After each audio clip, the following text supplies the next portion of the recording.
Bismillahirrahmanirrahim. Assalamualaikum warahmatullahi wabarakatuh.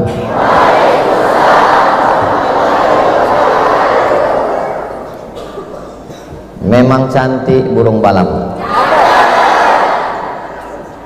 ditangkap di tengah laman. Dari bunyi sambutan salam, sepertinya jamaah belum sarapan. Apa kabar semuanya? Sehat? Alhamdulillahirabbil alamin. Yang sama kita hormati guru kita, sahabat dakwah Sanju Yedo Oksa. Saya kalau didekatkan dengan beliau, saya jadi muda lagi. Ibu Mawar, kemudian host kita pada hari ini, orang-orang tua, guru-guru kita, sahabat yang tidak dapat saya sebutkan satu persatu, hadirin hadirat, semua yang hadir ini semuanya dimuliakan Allah Subhanahu wa ta'ala. Amin ya rabbal alamin. Ada yang warna orange, ada yang warna putih, ada yang warna hitam, ada yang belang-belang. Semua warna itu datangnya dari Allah dan akan kembali kepada Allah. Dan tidak semua manusia ini warnanya suka pada satu warna, macam-macam. Justru dengan itulah ada keindahan-keindahan. Betul?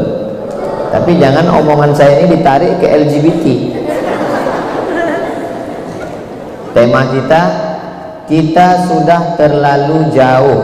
Oh, memang betul. Dari Pekanbaru ke Jakarta, dari Jakarta ke Kendari, dari Kendari ke Bau-Bau, dari Bau-Bau nanti lanjut ke Makassar, dari Makassar ke Jakarta, pulang ke Pekanbaru. Memang sesuai tema ini. Kita memang sudah terlalu jauh. Saatnya kita kembali ke Allah. Mati dong.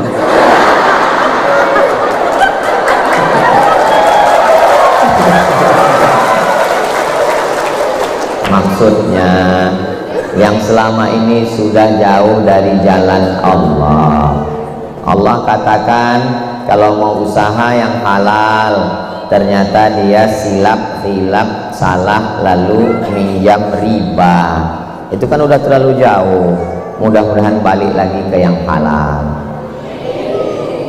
Sudah punya istri solihah, cantik, jalannya udah terlalu jauh. Playboy cap tupai, ini udah terlalu jauh ini. Maka kembali lagi ke Allah, maksudnya kembali yang sudah diberikan Allah, kembali ke istri yang halal, yang baik, yang solihah. Alhamdulillah Pak Ustadz, dia sudah kembali ke istri. Alhamdulillah, tapi istri temannya. Nauzubillah. Sudah nyoba narkoba, sabu-sabu, ganja, pil anjing gila. Pas lagi punya uang pakai morfin, pakai narkoba, pakai sabu-sabu, lagi duit banyak. Pas lagi akhir bulan gak ada uang, mabuknya pakai Pertamax. Sudah diisap gak juga mabuk, rupanya Pertamax isi solar. Ini udah terlalu jauh ini. Sejauh ini yang paling jauh. Ya balik lagi ke jalan Allah. Jadi langkahnya itu yang pertama adalah sadar. D, didik, duduk, dengar, diam. Sadar. Langkah yang pertama kembali ke jalan Allah ini adalah sadar. Kalau bahasa kampung saya, awareness. Sadar. Ini mohon maaf, ini udah sadar semua. Sudah. Begitu bangun tadi kita sudah sadar. Alhamdulillahilladzi ahyana ba'dama amatana wa ilaihin nusyur. Waktu masuk ke toilet itu kita sadar atau enggak sadar? Sadar. Islam ini selalu mengajarkan kita sadar. Dengar baik-baik. Jangan nanti pulang dari sini pas ditanya, tadi Ustaz Somad ngomong yang pertama itu apa? Sabar. Ini contoh jamaah yang nggak sadar. ngomong sadar dia bilang sabar. Yang pertama adalah sadar. Kita kenapa diajarkan masuk toilet kaki kiri? Ternyata pas gitu masuk toilet kanan, keluar lagi masuk kiri. Itu sebenarnya supaya kita setiap langkah itu sadar. Mau makan, buah-buahan banyak sekali, ada semangka, ada jeruk, ada anggurnya aja sampai 3 warna, ada hijau, ada hitam, ada merah. Tadi waktu saya sampai pertama, wow, itu saya lihat Bang Sanju nggak makan, Bu Mawar pun juga diam. Nggak mungkin saya ambil sendiri kan, saya kan menjaga harga diri juga kan. Jadi saya sadar itu semua. Saya sadar bahwa kamera kalian nyala. Kalau saya ambil, itu saya sedang sadar. Nah itu, jadi bersadar. Begitu juga waktu kita minum, enaknya, entengnya, dia tuang air, dia minum. Ini sadar, ini yang dipakai ini tangan kiri, berarti nggak sadar. Maka yang pertama sekali adalah sadar. Bagaimana melatih kesadaran?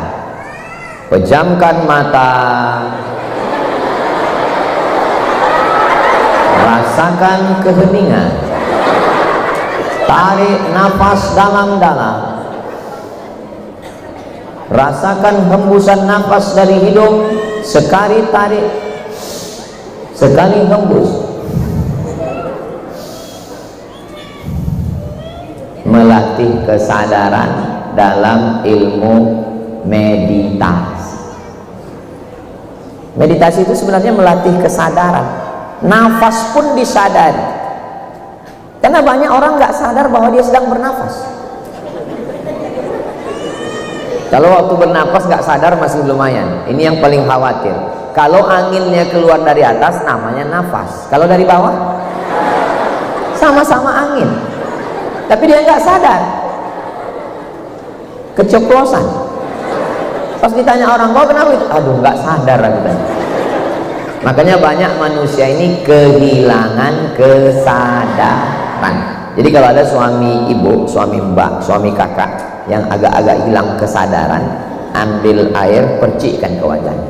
Sadar kau. Jadi yang pertama kali langkah kita sudah terlalu jauh, kita mesti sadar. Ini sawah, ini sawah. Dulu kita waktu kecil melukis kan gitu, ada gunung, matahari di tengah, ada sawah, ya kan? Gitu. Kalau gitu lukisannya berarti udah tua. Anak-anak sekarang lukisnya nggak gitu. Anak saya ngelukis Spiderman. Jauh sama lukisan saya dulu. Ini sawah, ini sawah. Di tengah sawah ini kan ada jalan yang licin. Begitulah kita hidup ini. Kita lagi bawa padi, padinya berat, jalannya licin. Waktu melewati jalan yang licin itu kita hati-hati. Dan saat melewati jalan yang licin itu kadang kita terpleset ke kiri. Tapi kita sadar, kita naik lagi ke atas. Sebelum sampai ke tempat penumpukan padi, kita akan terus jatuh, naik lagi, jatuh, naik lagi. Itu namanya sadar. Jangan sampai jatuh, masuk ke kolam, nangguk ikan. Ini nggak sadar bahwa tujuan dia ke sana bukan mau cari ikan. Dia mau ngambil padi, panen, dibawa ke tepian. Jadi orang mesti disadarkan. Begitu juga seperti orang naik motor pagi, Bismillahirrahmanirrahim, la haula wala quwata illa billah. Dia sadar. Tapi yang namanya manusia mungkin lupa, mungkin silap, mungkin salah, agak lari-lari ke trotoar. Sadar lagi. Lampu merah, sadar atau nggak sadar? Sadar. Begitu lewat, prit. Kenapa kamu lewat lampu merah? Saya ngeliatnya hijau, Pak. Berarti nggak sadar, buta warna. Makanya dibangun kesadaran mata. Sebelum berangkat itu yakinkan pakai sepatu, karena sekarang nggak boleh naik motor pakai sendal. Yakinkan helmnya standar SNI. Yakinkan bahwa semuanya STNK, BPKB, pajak sudah bayar, SIM masih hidup. Setelah itu naik, Bismillahi tawakkaltu 'alallah la haula wala quwata illa billah. Penuh dengan kesadaran. Orang yang kecelakaan itu biasanya nggak sadar, tiba-tiba jatuh, dan ketika ditanya, iya memang aku tadi agak kurang sadar, aku pun nggak sadar baru udah bangun tidur. Islam ini mengajarkan kita semua gerakannya sadar. Mau makan, sadar bahwa kita makan. Allahumma barik lana fima razaqtana wa qina azabannar. Mau tidur, kita sadar bahwa kita mau tidur. Bismika Allahumma ahya. Jangan dibaca sekarang. Kadang-kadang mau kehilangan kesadaran. Sadar bahwa kita sedang berada di dunia dan umur kita tidak lama. Hidup ini sebenarnya apa sih hidup itu? Hidup adalah hidup. Hidup adalah bernafas. Hidup adalah bernyawa. Hidup adalah berpikir. Hidup adalah berkarya. Kalau menurut Ustaz Somad, hidup adalah menunggu mati. Hidup ini sebetulnya nunggu mati. Tapi yang namanya nunggu itu kan membosankan. Namanya nunggu. Apalagi nunggu kamu. Hidup itu membosankan, memuakkan, menjemukan. Karena yang namanya nunggu mati itu membosankan, biar nggak terasa lama, akhirnya Allah mengirim bidadari dari surga. Kayak udah nikah aja. Dek, sebetulnya hidup ini membosankan. Biar supaya nggak terlalu membosankan, Allah ngirim kamu. Kenapa? Karena kamu lebih membosankan dari hidup. Tolong jangan dipakai. Soalnya kalau dipakai ketahuan dari saya, rusak nama baik saya. Nah, karena dunia ini tempatnya nunggu, yang namanya waiting room itu membosankan, maka biasanya di ruang tunggu ini ngantri nih. Ngantri bawa istri mau periksa ke rumah sakit spesialis obgyn. Spesialis obgyn itu bukan spesialis jin, spesialis kandungan. Kita nunggu nih, ngantri panjang ramai. Lalu supaya nggak membosankan, disediakan TV supaya kita nonton, supaya nunggunya nggak terlalu lama. Tujuan kita di sini nonton atau nunggu? Nunggu kan? Ketika dokternya manggil, pasien nomor 5. Apa kita ngomong, mohon maaf ya Bu Dokter, kita selesaikan dulu sinetronnya ya. Sebetulnya kita ini datang mau nonton apa mau nunggu? Mau nunggu, tapi supaya nunggunya jangan terlalu lama, kita disuruh nonton. Begitu juga dengan hidup ini. Hidup ini sebenarnya nunggu mati. Maka waktu malaikat maut manggil nomor 5, tolong ya malaikat maut, anakku belum nikah. Ya nggak bisa. Ini disediakan Allah cuma nunggu. Makanya kalau ada orang yang berdoa, ya Allah matikanlah aku ketika anak-anakku udah nikah semua, ketika aku sudah punya cucu. Ini dia nggak memahami hakikat nunggu. Kita ini kalau sudah mati namanya innama amruhu idza arada syai'an ayaqula lahu kun. Tapi yang namanya harapan berdoa ya nggak juga salah. Mudah-mudahan ketika kita menghadap Allah semuanya udah selesai insyaallah. Amin. Adakah hidup ini yang selesai? Hidup gak pernah selesai. Seperti Masjidil Haram yang gak pernah selesai sampai sekarang. Ya Allah, matikanlah aku ketika anakku udah nikah semua. Begitu anak udah nikah, ya Allah, mantuku lagi hamil, cucu lahir sekali. Ketika cucu sudah, itu yang lahir baru cucu laki-laki, ya Allah. Sekali lagi cucu perempuan sepasang. Kalau bisa cucu, kalau bisa aku hadir wisuda TK pun jadi, ya Allah. Kata malaikat, sekarang nggak boleh wisuda lagi tahu.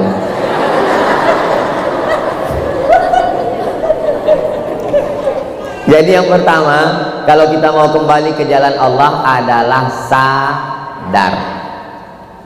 Stres dikit mabuk, stres dikit sakau, stres dikit ganja, stres dikit sabu-sabu, stres dikit narkoba. Kenapa orang mabuk? Orang mabuk mau lari dari kenyataan, nggak sanggup dia menghadapi kenyataan yang berat. Akhirnya begitu berat, mabuk. Setelah sadar, mabuk lagi.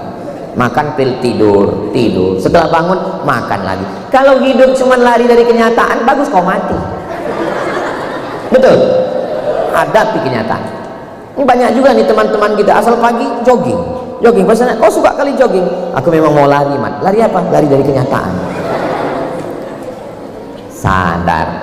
Saya sadar bahwa saya Abdul Somad, saya adalah hamba Allah. Saya sadar bahwa saya masih dikasih Allah hidup. Saya nggak tahu kapan saya akan mati. Saya sadar bahwa dunia ini hanya tempat persinggahan. Saya sadar bahwa selagi darah masih mengalir, jantung masih berdetak, napas masih berhembus, berarti saya masih diberi kesempatan untuk beramal soleh. Dan kita sadar sesadar-sadarnya. Tapi yang namanya manusia juga kadang saya lupa. Lalu yang mengingatkan saya siapa? Netizen. Nggak ada ustadz yang ingatkan saya. Ustadz, tuan guru, kiai, Habib, ingatkan saya ya. Mereka nggak ingatkan saya. Habib ingatkan saya. Alah, ini kan ustadz. Ustadz ingatkan saya lah.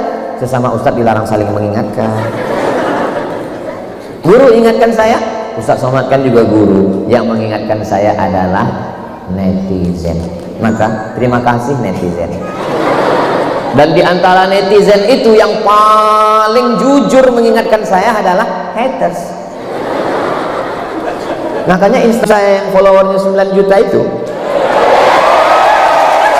maksudnya yang belum follow itu 9 juta, itu setengahnya haters.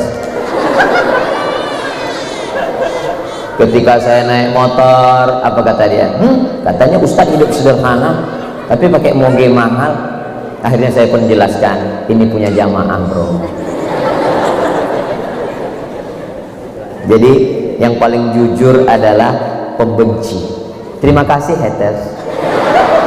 Semoga kalian di neraka jahanam semua. Nggak boleh. Kadang teman kawan kita itu mau nyanjung kita, memuji-muji kita, akhirnya kita lupa. Siapapun yang mengingatkan kita baik, mudah-mudahan haters dapat hidayah. Enak kali dia. Udah di dunia ngejek-ngejek kita, di akhirat masuk surga. Pas masuk surga tanya, kamu dari mana? Saya dari Kendari. Jamaah ya? Iya. Satu lagi, kamu siapa? Saya haters. Hah? Tolong jangan dibuatkan meme-nya. Ini jamaahnya ada yang cerdas buat. Ustadz Somad ketika ngelihat haters masuk surga. Hah?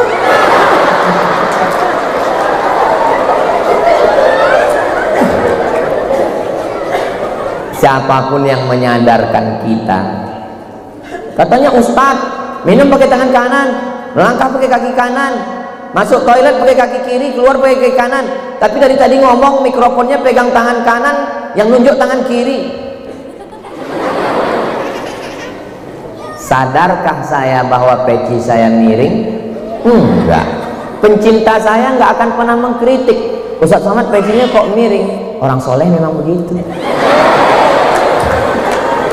Tapi kalau dia jujur, dia akan mengatakan, Ustadz itu pun nggak sadar kalau pecinya miring. Terus kita kirim foto ke dia, dikirimlah foto. Akhirnya Ustadz pun tahu. Mungkin itu juga alasan kenapa tiang kita ini kaca semua.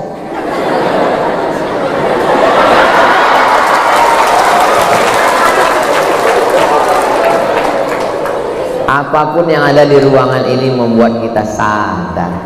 Jadi yang paling penting ini sadar. Sebagai suami kamu mesti sadar bahwa kamu adalah kepala rumah tangga. Kalau suami bangun jam 4, itu berarti dia sadar dia kepala rumah tangga. Tapi kalau ada suami yang bangun jam 5 di Kendari, istrinya bingung, sebenarnya yang suami ini aku atau dia? Sadar. Kayaknya dari senyumnya banyak yang mengalami. Mudah-mudahan suaminya segera sadar. Orang kehilangan kesadaran karena darah yang mengalir dari jantung nggak normal naik ke otak. Dari mana otak dapat oksigen? Dari darah.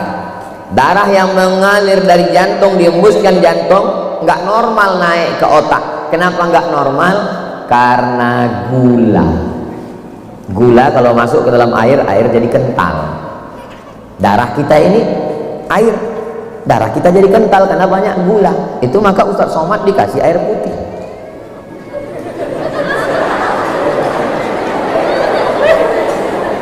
Minuman yang paling sehat adalah air putih. Ustadz Somad, ini susah kita membedakan antara muji atau nyindir. Berarti jamaah nggak sadar. Kalau dia sadar, dia paham. Ustadz Somad itu hari ini sedang mengatakan jangan banyak minum gula.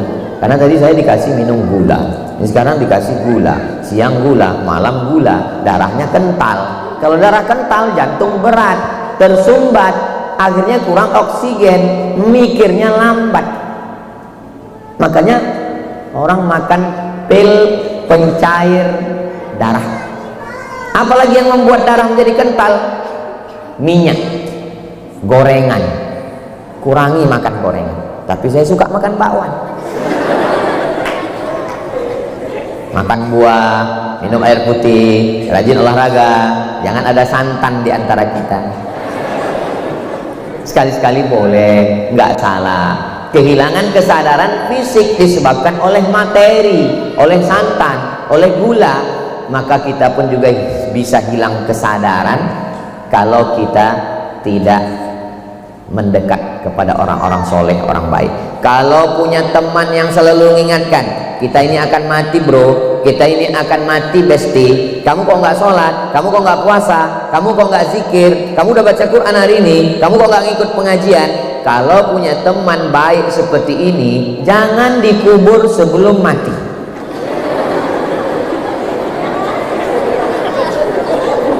Mudah-mudahan teman-teman kita ini berteman di dunia, berteman lagi di surga.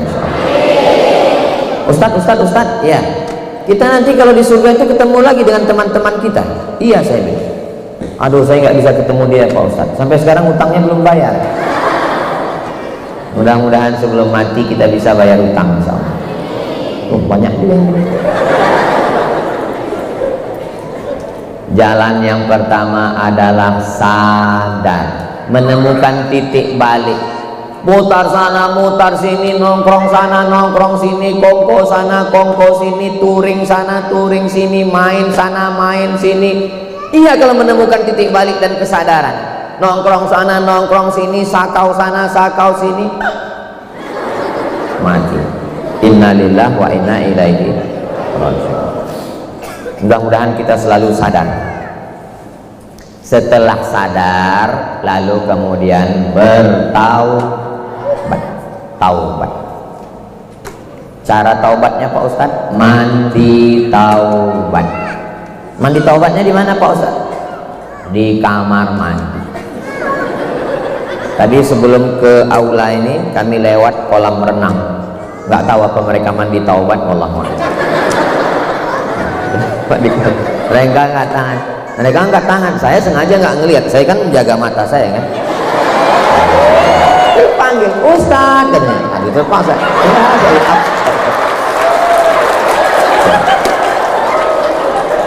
Maksudnya kalian walaupun hormat sama Ustadz, tapi kalian kan sedang di kolam renang. Janganlah kalian panggil. Saya kan gimana jadinya? Mau nggak mengambaikan tangan, rasa nggak sopan, katanya sombong. Jadi akhirnya saya lambaikan juga. Ya.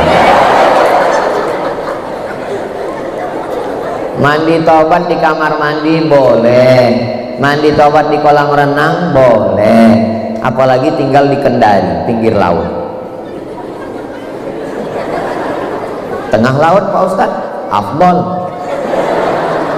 Kalau orang Kendari taubat mandi di tengah laut, bukan cuma dosanya hilang, orangnya hilang. Mandi taubat. Saya niat mandi taubat karena Allah Ta'ala. Mamin muslimin yuznibu zamban, kalau ada orang silap, salah, hilap, summa yatatahhar, mandi. Yang nggak bisa mandi jangan paksakan. Mana tahu sakit, mungkin bukan kita, keluarga kita, saudara kita, paman kita, ayah kita, kakek kita diponis sama dokter, ini nggak boleh mandi. Jangan dipaksakan. Jangan nanti kamu mentang-mentang udah ngaji mesti mandi. Dokternya udah bilang jangan mandi. Kalau mandi dok, kalau mandi mati. Jangan dipaksa mandi. Apalagi bapak-bapak, istrinya yang sakit. Kata dokter, ini kalau mandi mati, mesti mati. Mana kasih sayang? Kalau nggak bisa mandi, wudhu. Wudhu pun nggak bisa karena ini sakit tulang akut. Tayamum nggak bisa Pak Ustadz. Mana ada orang nggak bisa tayamum? Nggak bisa tayamum, ditayamumkan. Ambil debu tapak tangan, hembus, usap ke wajah. Begitu cara tayamum. Ambil, hembus, usap ke wajah sekali. Bukan debu tuh kau ambil kau gini. Nanti saya buatkan tutorial ya. Ini kadang kita bedanya antara orang ngajar atau benci. Dah, hanya wajah dan tangan saja. Mazhab Syafi'i sampai siku.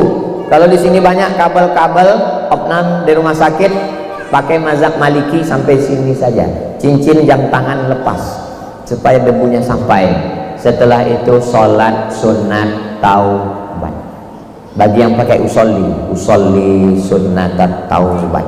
Yang enggak pakai usolli, ya dia enggak pakai usolli, enggak usah kelahi gara-gara usolli. Allahu Akbar. Yang pakai Allahu Akbar kabira, Allahu Akbar kabira walhamdulillahi katsira wa subhanallahi bukratan wa asila. Yang pakai Allahumma ba'id baini wa baina khataayaya kama ba'adta bainal masyriqi wal maghrib. Yang baru taubat nggak tahu iftitah, langsung Fatihah. Bismillah. Auzubillah dulu. A'udzubillahi minasyaitonir rajim.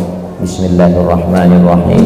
Alhamdulillahi rabbil alamin. Ayatnya Pak Ustaz macam banyak aja hafalannya. Orang yang nanya ayat apa itu hafalannya banyak. Ya, kul huwallah lah, apa lagi? Kul huwallah. Kalau mobil falak aja macet, nanya ayat apa? Kul huwallah, inna a'tayna wal asri. Kuliah aja mau putar-putar. Dah kul huwallah. Habis itu rakaat kedua setelah salam mandi taubat, salat sunat taubat, beristighfar. Astaghfirullah Rabbal baraya, astaghfirullah minal khataya, Rabbi zidni ilman nafi'a wa wafiqni amalan salihah. Saya istighfarnya nggak pakai nyanyi-nyanyi kayak Ustaz Somad, nggak usah pakai nyanyi. Astaghfirullahaladzim alladzi la ilaha illa huwal hayyul qayyum wa atubu ilaih. Saya istighfarnya kalau pakai suara nggak khusyuk Pak Ustaz, saya dalam hati.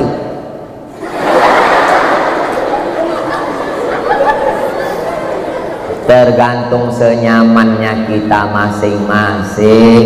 Ada orang istighfar itu kalau dia lagi rame-rame muhasabah dipimpin oleh Ustadz Kiai Habib Buya Tuan Guru, ya Allah begitu banyak dosa kan.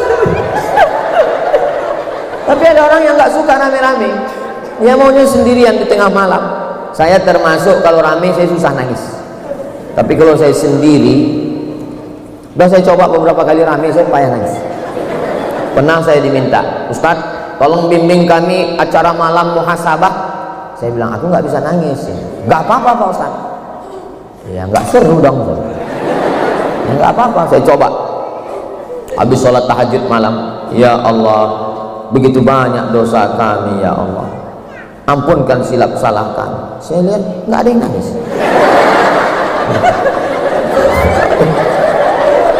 Saya itu udah 5 menit nggak ada yang nangis. Kok nggak nangis orang ini? Lama-lama sedih saya. Saya sedih bukan karena dosa itu, karena orang ini nggak nangis.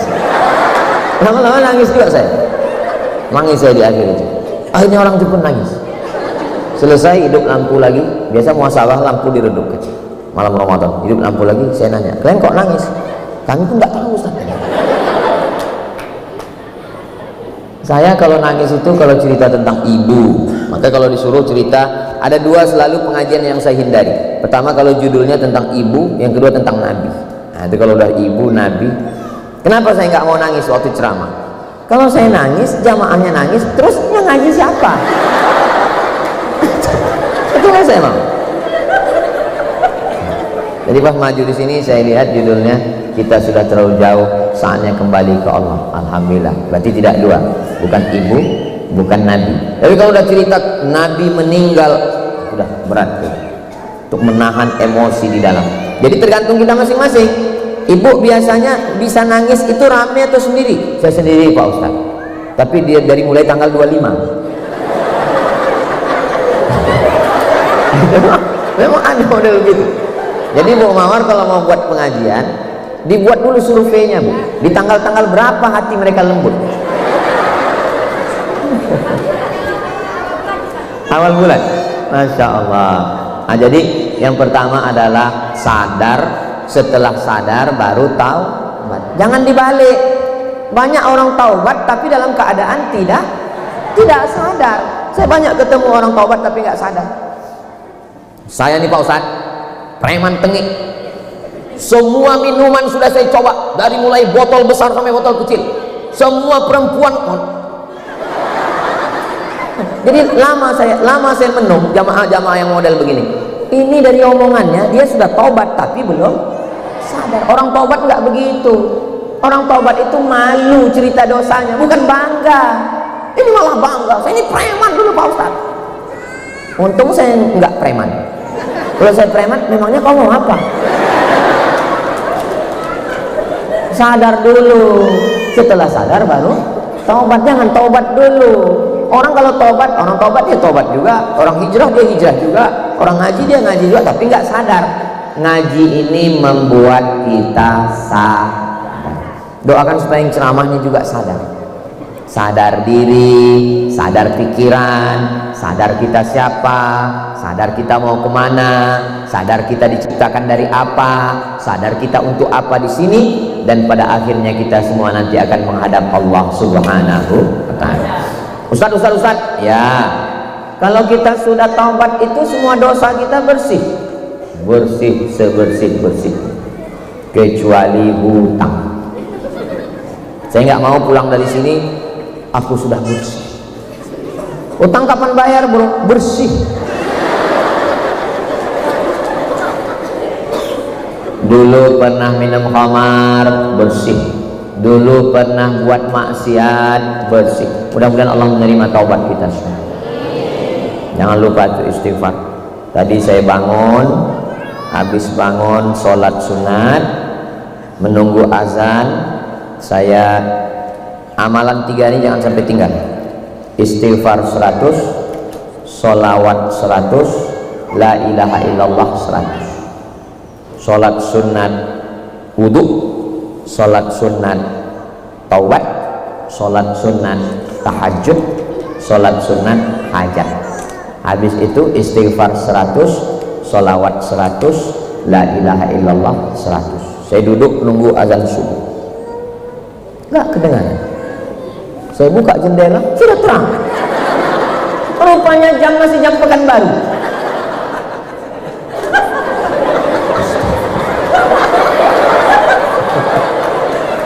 Itulah gara-gara nggak sadar sudah di Kendari. Ditunggu juga. Inilah bahayanya nggak sadar. Kau mesti sadar Somad, kau sekarang sedang berada di Kendari. Kau bukan di Pulau Sumatera. Kau sedang berada di wilayah mana kita? Timur atau tengah? Wilayah tengah. 1 jam lebih awal. Mestinya jam kostel 1 jam lebih awal dari Pekanbaru. Orang Kendari lebih dulu sholat subuh daripada orang Riau 1 jam. Berarti orang Kendari lebih dulu masuk surga daripada orang Riau. Kalau baik. Kalau nggak baik berarti lebih dulu masuk. Saya nggak ada ngomong begitu. Itu hanya kesimpulan jamaah.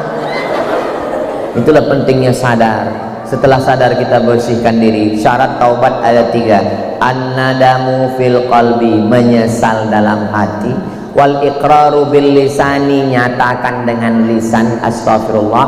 Al itmaru alla ya'uda ilaihi abadan, tekad nggak akan ngulang. Mudah-mudahan kita nggak ngulang lagi perbuatan dosa.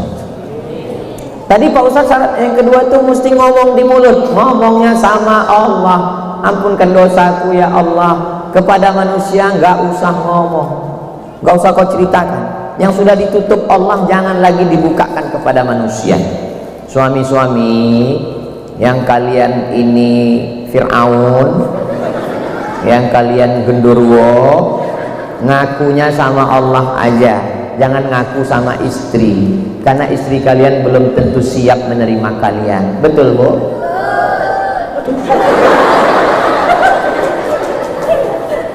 Kalau ditanyanya, kamu dulu sebelum taubat dosanya apa? Dosaku sebanyak duit di lautan, sebanyak pasir di pantai, sebanyak bintang di langit, sebanyak jerawatmu. Tapi aku yakin, Mama, maafmu lebih luas dari luasnya langit dan bumi. Gitu cara ngelesnya. Gak usah kalian ceritakan. Kalau mereka punya catatan-catatan, gak usah kalian buka catatannya. Kenapa? Karena itu hanya akan membuat hati kalian semakin sakit, semakin beku, dan susah kalian memaafkannya. Lupakan semuanya. Ya Allah, tolong lumpuhkan otakku. Hanya untuk ini aja, untuk yang lain jangan. Karena kita manusia biasa, kita bukan nabi, kita tidak bisa menerima orang apa adanya. Begitu juga jujur itu sama Allah Subhanahu wa taala, mengadulah sama Allah, sebutkan dosa satu-satu, tapi jangan kuat-kuat. Khawatirnya dia pura-pura tidur nguping. Ya Allah, aku kemarin, dia nggak sabar, apa lagi? Astaghfirullah Rabbal baraya, astaghfirullah minal khataya. Selesai. Sejahat apapun kalian anak muda, senakal apapun kalian, tutup masa lalu sebagaimana Allah sudah menutupnya. Jangan kalian buka-buka lagi. Kunci mati, kuncinya buang di laut pantai Kendari. Kunci mati, gembok mati, pergi ke Masjid Alam, campakkan ke laut. Tapi kau jangan ikut. Dah. Karena kalau kita bukakan kepada manusia, manusia ini hari ini jadi kawan, besok jadi lawan, hari ini baik, besok jadi tak baik, dibukakannya rahasia menjadi ribah, menjadi namimah, menjadi pembicaraan yang tidak baik, maka mengadunya hanya kepada Allah, yang tahu hanya Allah semata. Begitu juga dengan perempuan-perempuan, kakak-kakak, siapa yang tak pernah silap, siapa yang tak pernah salah. Jangankan kita, Nabi Adam alaihissalam, la taqraba hadhihi syajarah, jangan dekati pohon ini, pohon khuldi, fatakuna minaz zalimin, nanti kamu jadi orang zalim. Fa azallahum syaitan, mereka digoda syaitan, silap, salah, khilaf, lupa. Akhirnya mereka bertaubat, Rabbana zalamna anfusana wa illam taghfir lana wa tarhamna lanakunanna minal khasirin. Cukup, nggak ada dia mengaku macam-macam. Rabbana zalamna anfusana wa illam taghfir lana wa tarhamna lanakunanna minal khasirin. Bersih sebersih-bersihnya. Setelah itu sadar, taubat. Yang ketiga, berjamaah, jangan sendirian. Jangan sendirian. Yang sudah punya komunitas, alhamdulillah. Ini yang jilbab oranye ini apa nama komunitasnya, Bu? Hansa. Saya sebenarnya pura-pura nggak tahu. Orang ada tulisannya kok Hansa. Ibu yang pakai jilbab hitam, woman in black. Yang sudah punya komunitas, mudah-mudahan istiqomah. Anak-anak muda, ada kemarin tadi malam tuh masih saya rompi, saya lihat biker subuhan. Saya ambil, rupanya ada namanya, saya balikkan lagi. Saya bilang sama Ustaz Auzi, Zi balikkan sih. Kenapa Ustaz? Ada namanya, saya bilang. Bukan untuk saya sih. Makanya sadar Ustaz Somad, jangan kegeeran. Sering kali saya dikasih rompi gitu, pemakaian rompi, gitu udah dipasang, udah foto selesai, Ustaz mohon balikkan lagi Ustaz. Banyak komunitas-komunitas, ada Al-Jamiyatul Wasliyah, komunitas, organisasi dari Sumatera Utara. Saya kebetulan dulu juga SD saya Al-Jamiyatul Wasliyah, Sanawiyah Al-Jamiyatul Wasliyah, rupanya sudah sampai ke Sulawesi Tenggara. Ada biker subuhan, ada. Kamu komunitasnya apa? komunitas tanpa nama. Biar supaya apa? Biar supaya kita nggak riak Pak Ustadz. Terus namanya apa? Tanpa nama. Ya riak juga lah itu. Ya nggak apa-apa riak. Insya Allah itu untuk iklan supaya yang lain tahu.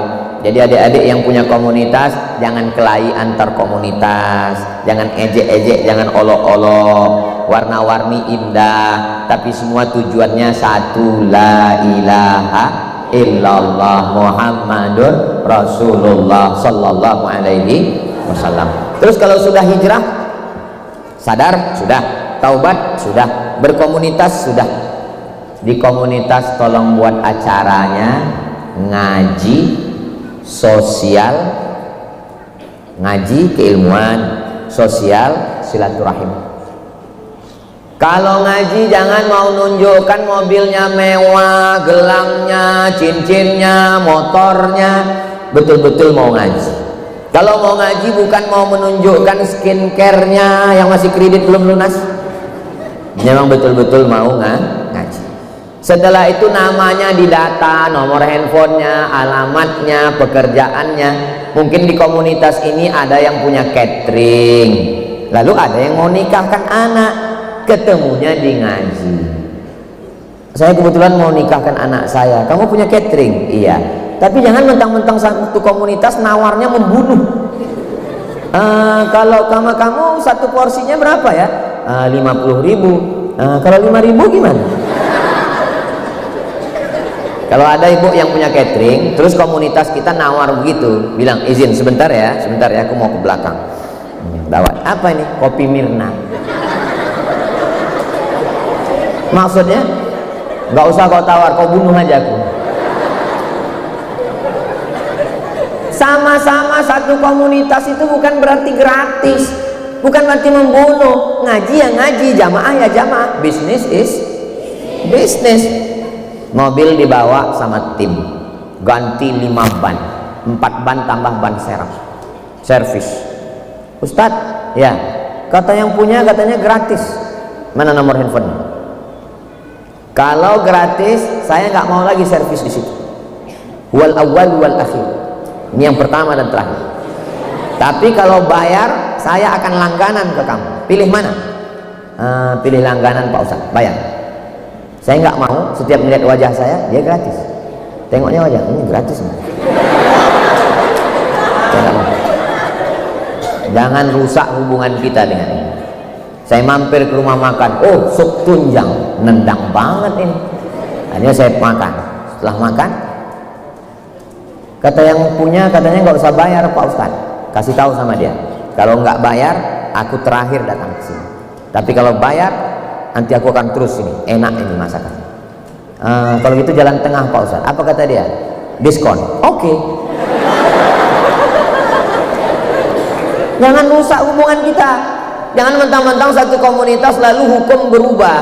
Jangan mentang-mentang satu komunitas kita udah pengajian, kita udah satu ustadz, kita udah satu guru, uangmu adalah uangku. Ini wallet ini. Enggak benar, enggak benar. Karena kita udah satu komunitas, kita udah satu ngaji, maka aku boleh pinjam uang ya. Jangan pinjamkan uang ke teman. Uang hilang, teman hilang. Betul? Oh, banyak yang kena korban kayaknya. Aku nggak punya uang. Aku juga lagi sibuk sekarang. Tapi kalau untuk bantu kamu, nih sekedar bantu. Daripada jantung kita naik, gula kita naik, kolesterol kita naik, hanya menagih uang 100.000. Periksa ke rumah sakit 500. Lebih banyak nagihnya. Kalaupun mau serius, mudharabah bagi hasil. Kebetulan kita punya Dorsmer cuci mobil. Kebetulan ada grup off-road. Ya cucinya tempat kita supaya uangnya berputar. Keuntungannya untuk apa? Untuk buat rumah tahfiz Quran. Komunitas-komunitas mesti berpikir 3. Silaturahim sudah terjalin, ekonomi keumatan, dan ada program sosial. Soal ini ngomong aja sosial. Saya menggratiskan anak 1 tahun 25 orang, 25 orang, 25 orang, SMP 75, SMA 25, 25, 25, 75, 75 tambah 75, 150 gratis. Duitnya dari mana? www.youtube.com.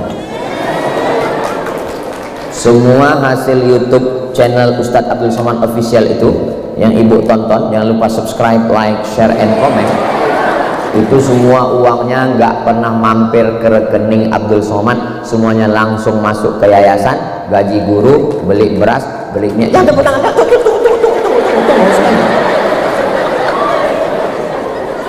Ngapain Ustaz ceritakan? Itu kan jadi riya.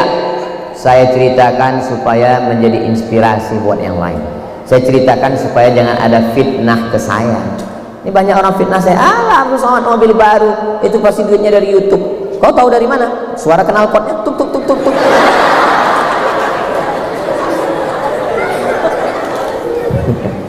Program itu mesti ada 3: silaturahim, ilmu, dan sosial. Sosialnya sudah dapat, datang. Silaturahimnya sudah dapat, ilmunya sudah dapat. Untuk bulan ini kamu petugas yang bangunin malam tahajud jam 3 ya. Iya. Apa nama programnya? Tahajud Call. Bangun ya Besti. Malaikat maut udah dekat. Hai guys, bangun ya. Kita tahajud karena yang kekal abadi hanya sholat, yang lain itu tinggal. Nah, setelah telepon sana, telepon sini, tidur. Besok pas ketemuan, kamu yang bertugas bulan ini kan? Iya. Kamu tahajud? Enggak. Kenapa? Karena kita sudah menyuruh orang buat baik, kita udah dapat pahala. Ini aliran sesat. Kita bukan cuma ngajak orang. Kalau sholat tahajud ya udah tahajud aja. Jangan tahajud live.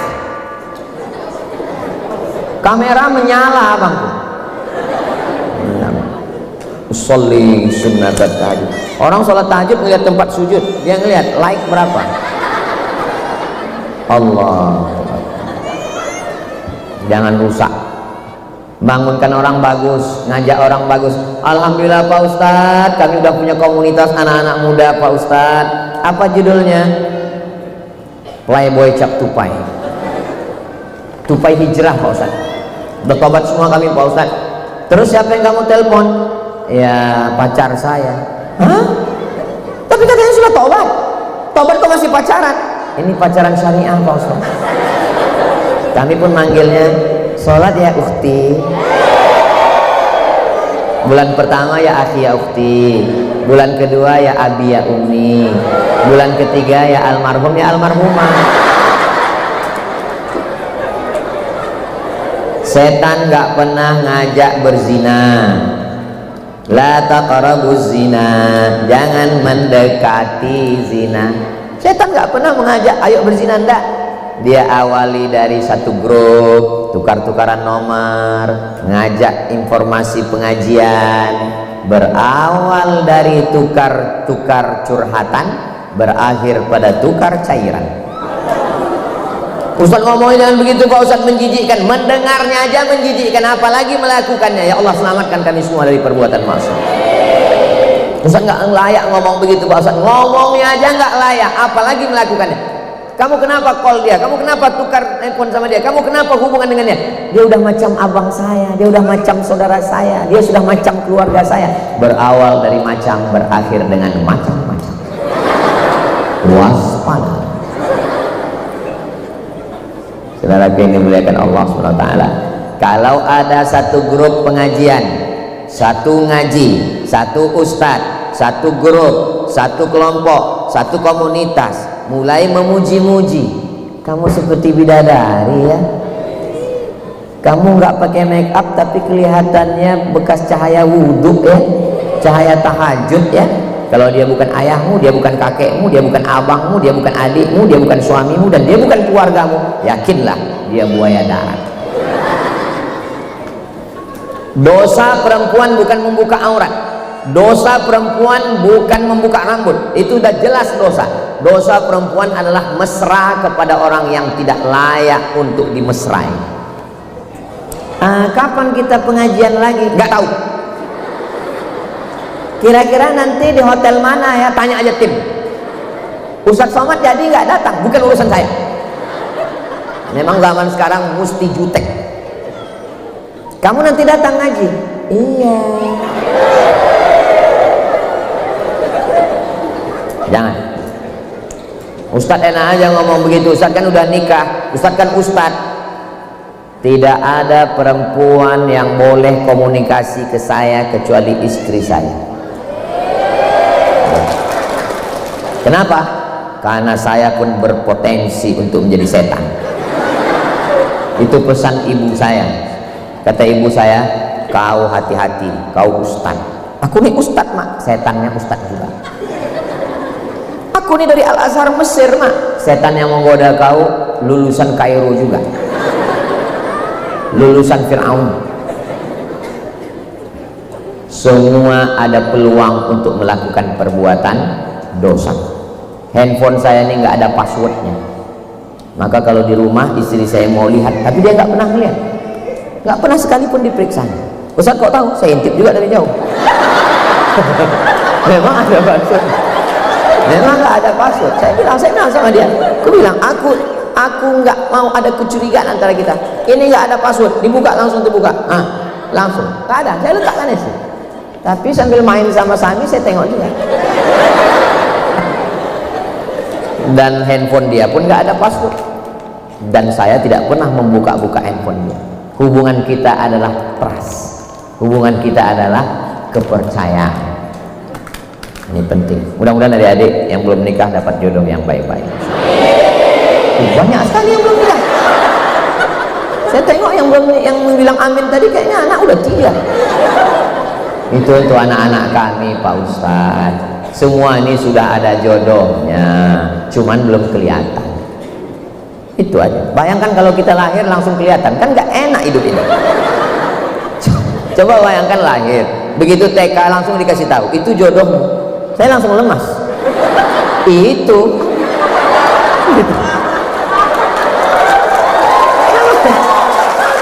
Allah itu ngasih surprise. Allah itu ngasih surprise ke kita, makanya jodoh itu disembunyikannya. Cuman kadang kita ini semua maunya nyata, semuanya mau kelihatan. Ya dirahasiakan Allah, biar supaya apa? Surprise. Supaya nanti kalian waktu menikah, wow. Semua akan indah pada masanya, Besti. Nah, setelah kita sadar, lalu kita bertaubat, dan kita punya komunitas yang selalu mengingatkan kita. Saya setiap bulan kumpul, namanya Yayasan Tabung Wakaf Umat. Setiap bulan kumpul, namanya Yayasan Pendidikan Hajah Rohana. Ada majelis ilmu. Saya kasih tahu ke kawan saya, kalau aku salah, postinganku salah, ngomongku salah, kasih tahu aku. Tapi tolong jangan di depan jamaah. Aku nih profesor dokter. Hilang harga diriku. Kau kalian jaga juga. Kalau aku salah, jangan kalian komen. Kalau haters enggak apa-apa, mereka kan memang setan. Tapi kalian teman-temanku, aku bilang jangan. Nah, jadi kita ini juga jaga privasi kita, jaga diri kita. Memang ini istri, rumah kita itu bukan berarti seperti hall, ada sekatnya. Ini ruang tamu, kawan, sahabat, tapi ada lebih privasi lagi, ruang dapur. Di dapur kita, tamu nggak mungkin ke dapur. Yang ke dapur itu keluarga, mertua, kawan, asisten rumah tangga. Tapi ada yang lebih spesial lagi, kamar. Yang di kamar itu istri. Tapi ada yang lebih spesial lagi, toilet. Masa sama istri? Itu kita sendiri. Kalian yang belum nikah, yang kalian pikir orang yang udah nikah ini sama istrinya, sakit itu. Jadi kita ini juga ada privasi. Kamu moto saya di sawah, silakan. Kamu moto saya waktu mancing, silakan. Kamu moto saya dengan anak saya, silakan.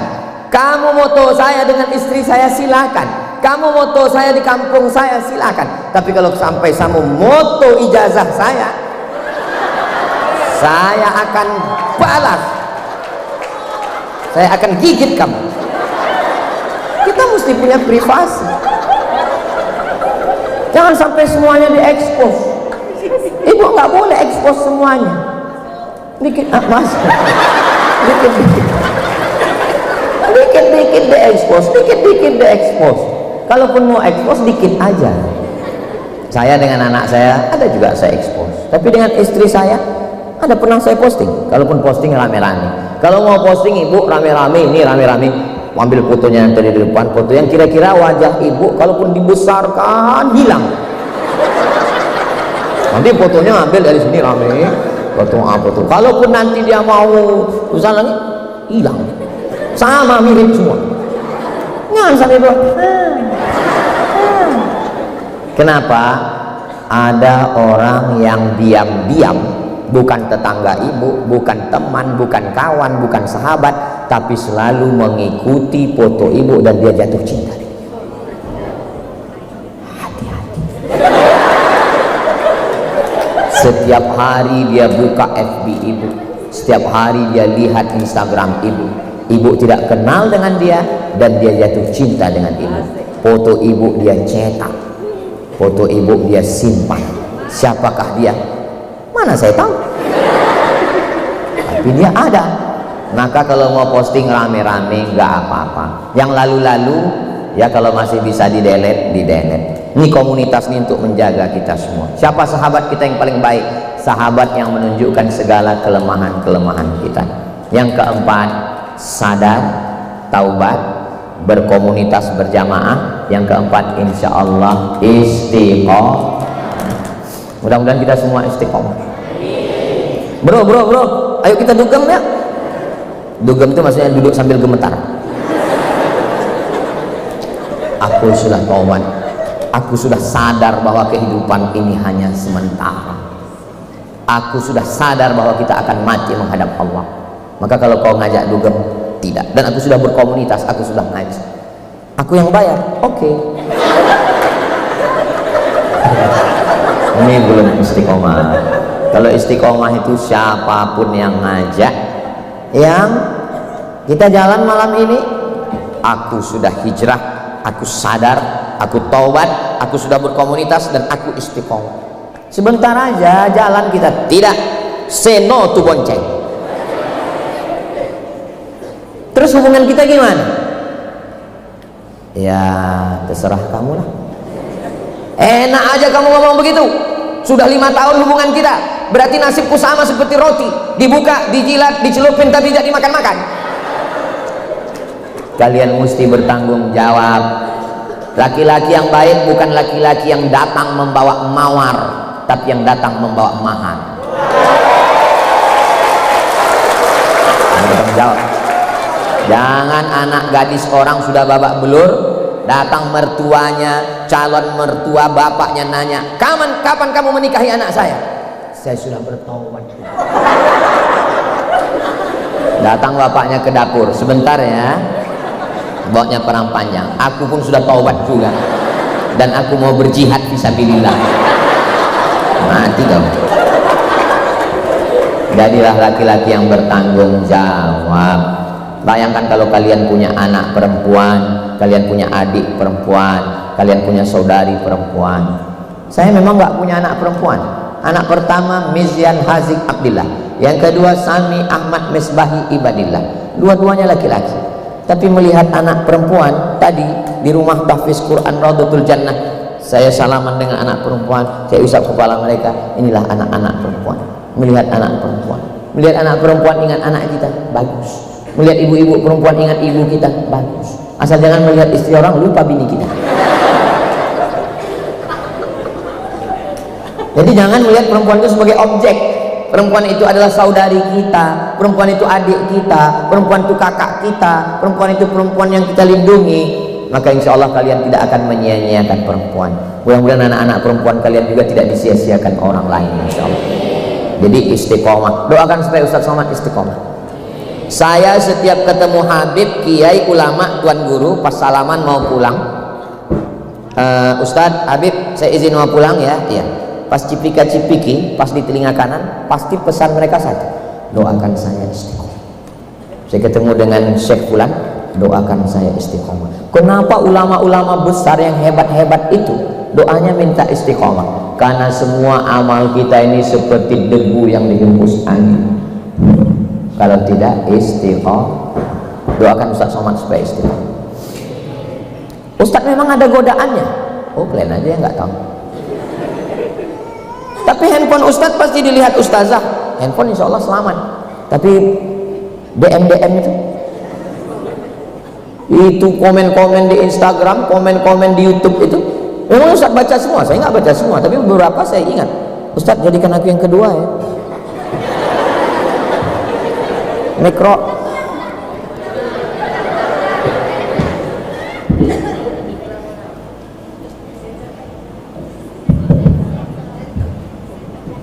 Kalau tuan beli peniti, jangan ditusukkan ke sayur kubis. Kalau mic sudah mati, itu tanda waktu sudah habis.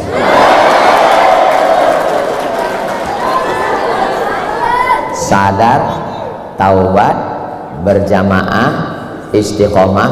Puncaknya hadiahnya adalah husnul khatimah. Mudah-mudahan kita semua husnul khatimah. Akhir kalam kita la ilaha illallah Muhammadur Rasulullah. Innalladzina qalu rabbuna Allah, orang yang mengatakan Rabb Tuhan kami Allah, summa istaqamu, kemudian mereka istiqamah, tatanazzalu alaihimul malaikah, turun malaikat. Kalau kita sudah taubat, kita sudah berjamaah, kita sudah istiqomah, nanti saat kita mau mati turun malaikat. Apa kata malaikat? Allah takhafu, jangan kau takut, jangan takut sakaratul maut, jangan takut azab kubur, jangan takut padang mahsyar, jangan takut titian siratal mustaqim, jangan takut neraka.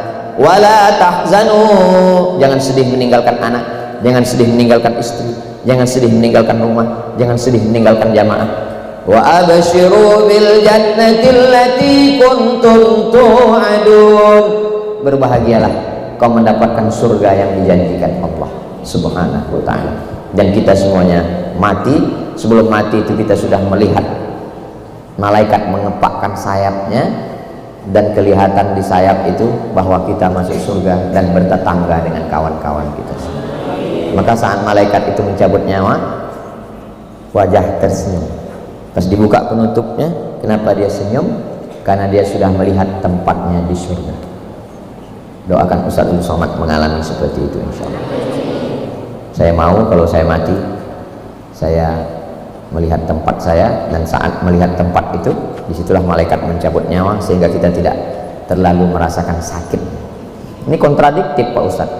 Masa sakit tapi nggak sakit, sakit tapi nggak sakit? Sekarang saya tanya ibu waktu melahirkan itu sakit apa nggak sakit? Saya nggak nanya kalian, kayak pernah aja ngalamin. Sakit kan Bu? Sakit. Kemudian setelah anak lahir, datang bidan membawakan anak, lalu bidannya ngasih ke ibu supaya ibu susukan. Di saat itu ibu senyum apa tidak? Sakit atau enggak? Itulah makna sakit tapi enggak sakit.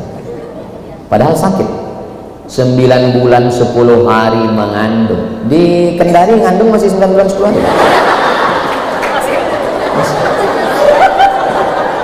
Soalnya di tempat lain itu sekarang nikah Januari, Maret sudah lahir. Pas ditanya, kok cepat sekali? Dalam rangka efisiensi. Ternyata di Kendari masih. Tulang belakang ini membengkok, melengkung. Usus itu naik ke atas, usus lambung naik ke atas karena rahim membesar.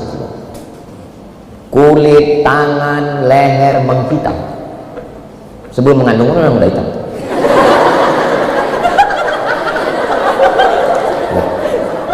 Puncaknya adalah pada saat hari kelahiran. Buka 1, buka 2, buka 3, sampai akhirnya robek dagingnya untuk mengeluarkan saya, ibu saya, nenek kita, untuk mengeluarkan kita ke alam dunia. Tapi saat bayi itu dipegang, dia senyum, melelehkan air mata, dia cium bayi itu. Kalau ditanya suaminya, sakit. Tapi kenapa nggak sakit? Karena ada yang membahagiakan. Kira-kira, agak-agaknya. Begitu juga sakratul maut itu. Seperti kambing yang dikuliti hidup-hidup, seperti tebasan pedang di tempat yang sama beratus kali, seperti hunjaman tombak di ulu hati, di jantung. Tapi kita tersenyum. Kenapa? Karena melihat tempat di surga, dan nikmat melihat tempat itu mengurangi rasa sakit. Susah mengungkapkannya karena ini masalah rasa. Rasa itu tidak bisa diwakili oleh kata, karena kata terlalu miskin untuk mewakili rasa.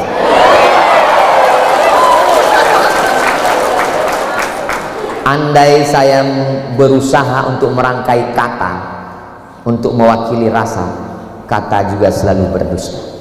Kenapa? Karena rasa belum tentu rasaku. Tapi insya Allah kita semua merasakan yang sama. Ya Allah, tutuplah usia kami dengan kalimat La ilaha illallah Muhammadur. Waktu kami, waktu ayah, waktu kita mengazankan anak kita di telinganya sebelah kanan, Asyhadu an la ilaha illallah.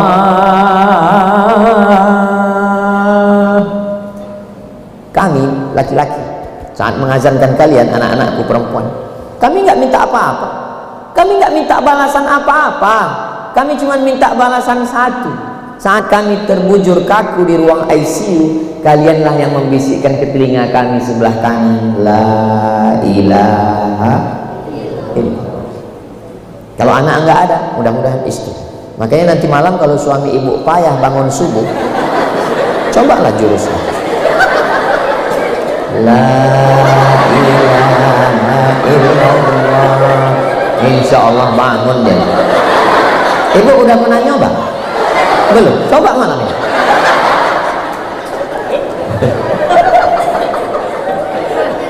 Soalnya kalau saya teruskan cerita mati ini kalian nangis. Kalau kalian nangis, saya nangis, terus acara kita gimana? Maka saya belokkan sedikit. Maka air mata kalian itu udah hampir-hampir keluar masuk lagi, udah hampir keluar masuk lagi, udah keluar masuk lagi. Akhirnya dia ngerajuk, udah masuk aja lah kata dia. Ada gunanya juga kita nangis.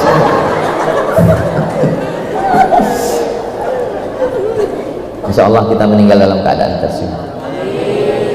Kalau dipikir-pikir hidup ini ya, cari uang buat rumah untuk kita, beli mobil untuk kita, beli motor untuk kita nih laki-laki. Pas kita meninggal, istri kita cuma nunggu 4 bulan 10 hari. Tengok dia udah mulai ketawa. Setelah 4 bulan 10 hari, nama kita di surat nikah berganti dengan nama Bronis, berondong manis. Motor kita dia pakai jalan-jalan sore,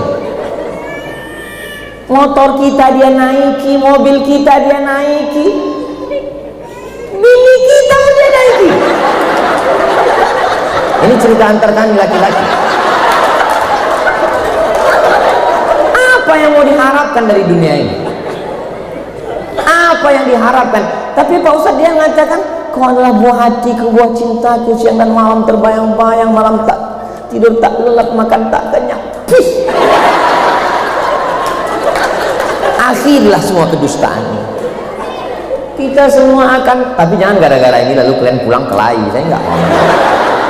Saya nggak mau nanti siang bapak minta kopi, mama datang istri bawakan kopi, papa ini kopi untuk papa. Akhirlah semua kedustaan ini. Saya nggak mau juga begitu. Saya mau ingin menyadarkan kita ini udah terlalu jauh. Kita sadar bahwa kita semua akan mati. Sore-sore mereka jalan-jalan pakai motor kita. Suami yang baru nanya, makam suamimu mana? Saking kan kuatnya pegangannya, nggak bisa dia nunjuk.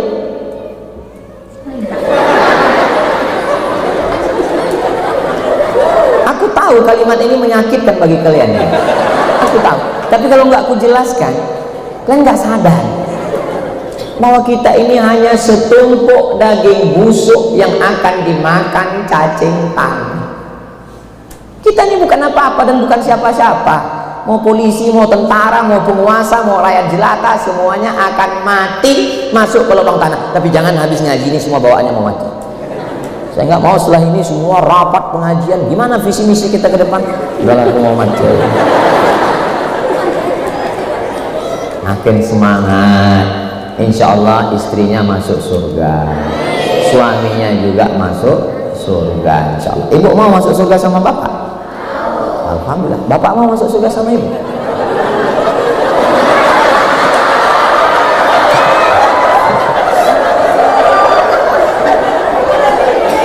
Ustaz, kenapa kalau perempuan itu ditanya, ibu mau masuk surga sama bapak? Mau. Pas laki-laki, bapak mau masuk surga sama ibu? Diam. Laki-laki itu nggak berkata-kata.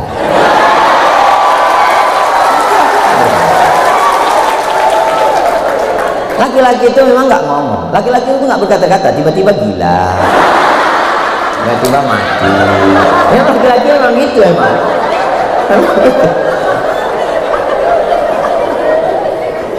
90% laki-laki di Indonesia tidak mengungkapkan cintanya kepada istri.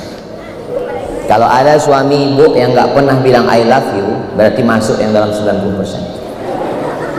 Mereka langsung menunjukkan bukti, uang belanja, hadiah-hadiah, surprise, begitu. Rata-rata laki-laki Indonesia itu tidak mengungkapkan I love you kepada istrinya karena mereka lebih banyak mengucapkan itu kepada istri orang lain.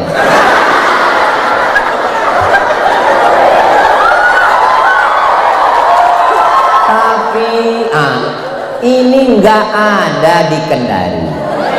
Enggak. Ini yang saya ucapkan ini jauh. Yang di Kendari ini semuanya baik-baik semua. Tapi nggak tahu juga kita ya. Ustaz. Ya. Saya kalau masuk surga nanti ketemu dengan istri saya. Oh iya. Dalilnya Pak Ustaz, almar'u ma'aman ahab. Orang akan bersama dengan yang dia cintai. Dia. Bapak kok dia? Masa di surga ketemu lagi Pak? Kok ngomong gitu Pak? Di dunia aja saya udah nggak tahan kali. Bapak nggak tahan kenapa? Jujur sama saya, ini rahasia antara kita. Kenapa Bapak nggak tahan? Saya ditanya terus, tinggal di hotel mana, pulang jam berapa, kunci motor mana, kunci mobil mana, ini kain sarung kenapa nggak dipakai sholat, ini baju koko kenapa nggak dipakai sholat mana, tolong kirim foto sedang di mana, jalan sama siapa, pulang jam berapa. Itu bukan istri Pak, itu security. Kalau ada kalian, adikku, kawanku, sahabatku, bapak, om, paman yang punya istri begitu, mereka adalah bidadari surga yang dikirim Allah menyelamatkan kalian.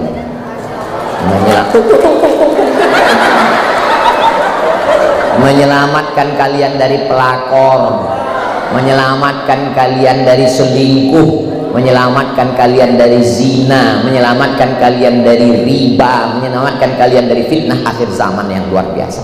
Maka pulang dari sini, panggil dia, oh my angel, kau adalah malaikat penyelamat.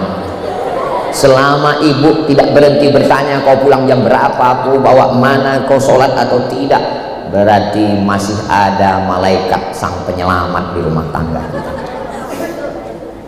Terserah mau percaya atau nggak percaya. Tapi kalau ibu sudah diam, Bu, tadi kami lihat bapak di lobi hotel jalan, biar aja, udah saya ikhlas.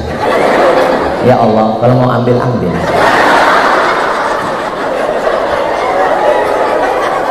Tapi jangan juga jadi istri kalau kamu nanti sudah menikah, ibumu datang dari kampung, nak, minjam uang 50.000, mama mau buka puasa Senin Kamis, nak, pinjam duit untuk beli palu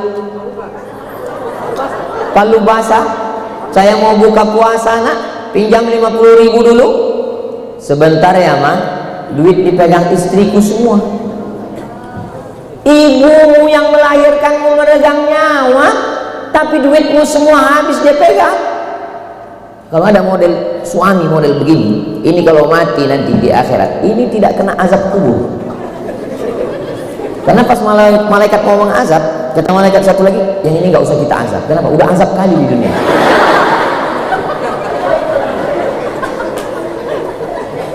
Di balik laki-laki yang hebat-hebat ini ada dua perempuan yang luar biasa, ibu dan istri. Memang sekarang kau sebagai istri, tapi nanti akan menjadi seorang ibu yang akan punya menantu. Kalau sekarang posisinya sebagai menantu, baik pada mertua, maka insya Allah nanti juga akan menjadi mertua yang punya menantu yang baik-baik, insya Allah. Mudah-mudahan Allah selalu berikan yang terbaik buat kita semua, insya Allah. Amin ya rabbal alamin. Apa yang disampaikan Ustaz Somad tadi? Ada 5. Apa sih yang 5? Pulang jam berapa? Jalan dengan siapa? Tinggal di mana? Yang pertama sadar, yang kedua taubat, yang ketiga berjamaah berkomunitas, yang keempat istiqomah, yang terakhir husnul khatimah. Itu yang dapat saya sampaikan pada kesempatan yang baik dan mulia ini. Ada kata-kata saya menyinggung perasaan tidak berkenan di hati, tidak layak saya ucapkan di depan ibu-ibu saya, orang-orang tua saya mohon maaf. Sudikah Bapak Ibu memaafkan saya? Alhamdulillah. Menangkap puyuh di Bukit Selasi. Thank you dan terima kasih. Assalamualaikum warahmatullahi wabarakatuh.